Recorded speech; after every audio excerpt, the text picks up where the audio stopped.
Chers téléspectateurs, bonsoir et bienvenue à cet autre numéro des capsules de la RTI dédiée au FEJA, le Festival de l'électronique et du jeu vidéo d'Abidjan. Pour cette capsule, je suis en compagnie de Valentin Lormeau. Il est responsable d'une structure de production audiovisuelle basée en France.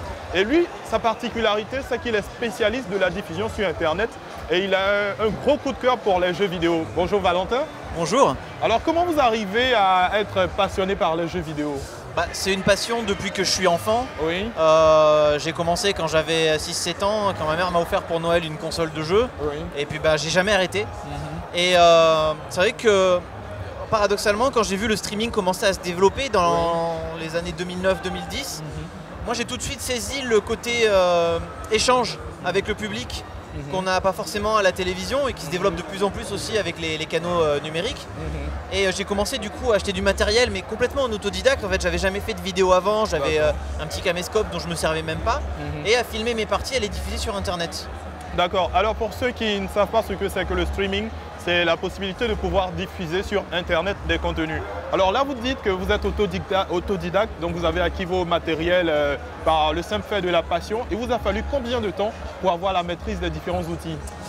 Eh bien, c'est arrivé progressivement. En fait, quand j'ai commencé en 2009-2010, le streaming, c'était balbutiant.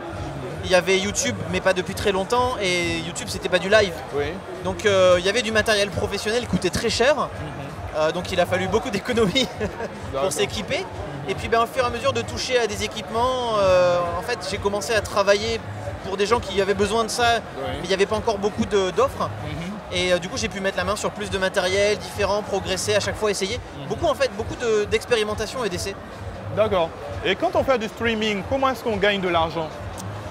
Par exemple, là pour le FEJA, donc je fais une prestation de streaming pour l'organisation du festival. Oui. Donc on va streamer sur Facebook, on va streamer sur YouTube, on stream également sur un site spécialement dédié aux jeux vidéo qui s'appelle Twitch. D'accord. Et effectivement, donc voilà, moi dans le cadre de ma prestation, je viens avec du matériel qu'on peut voir sur la scène, des caméras, une régie, finalement comme à la télévision. Mais sauf qu'au lieu d'envoyer ça sur une chaîne de télé, j'envoie ça sur des canaux internet. D'accord. Et justement, on a très souvent l'habitude d'entendre parler de Twitch, qui est une plateforme de diffusion de jeux vidéo. Comment ça se passe concrètement? Qui peut faire de la diffusion sur Twitch et avec quel matériel? C'est finalement le gros avantage du streaming, c'est qu'à l'heure actuelle, sous réserve d'avoir le matériel, n'importe qui en fait peut se lancer, créer une chaîne. On peut streamer sur Twitch avec son téléphone par exemple. On a juste à installer l'application, créer une chaîne, et hop, on clique sur live et on filme avec son téléphone, comme sur Facebook. Et après, si on veut pouvoir streamer, c'est parti, pouvoir récupérer le signal. On peut streamer depuis sa PlayStation 4 aussi, par exemple, directement.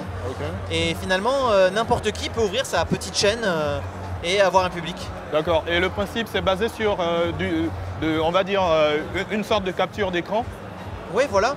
En fait, par exemple, dans le cadre de la PS4, on va récupérer l'image du jeu, le son du jeu, et puis on va pouvoir éventuellement avoir un petit micro-casque et pouvoir commenter ses parties.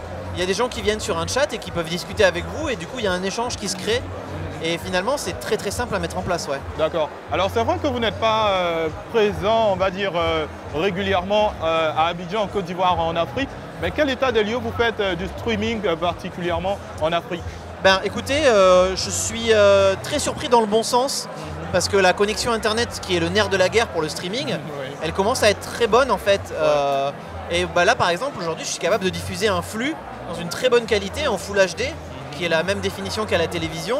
Et ça, l'année dernière c'était difficile quand on a fait le FEJA à la même époque, où là je devais streamer dans une définition un peu inférieure, la qualité d'image était moins bonne. Donc je pense qu'il y a beaucoup de potentiel.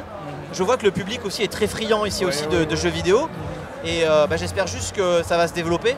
Mais bon, j'ai pas beaucoup de doutes sur le fait que ça va se développer, oui. D'accord. Eh bien, chers téléspectateurs, merci d'avoir suivi cette capsule dédiée au streaming. Je rappelle que nous étions en compagnie de M. Valentin Lormeau. Il est responsable d'une structure de production audiovisuelle basée en France et il est venu spécialement à Abidjan dans le cadre du FEJA, la 2e édition du Festival de l'électronique et du jeu vidéo d'Abidjan. À bientôt.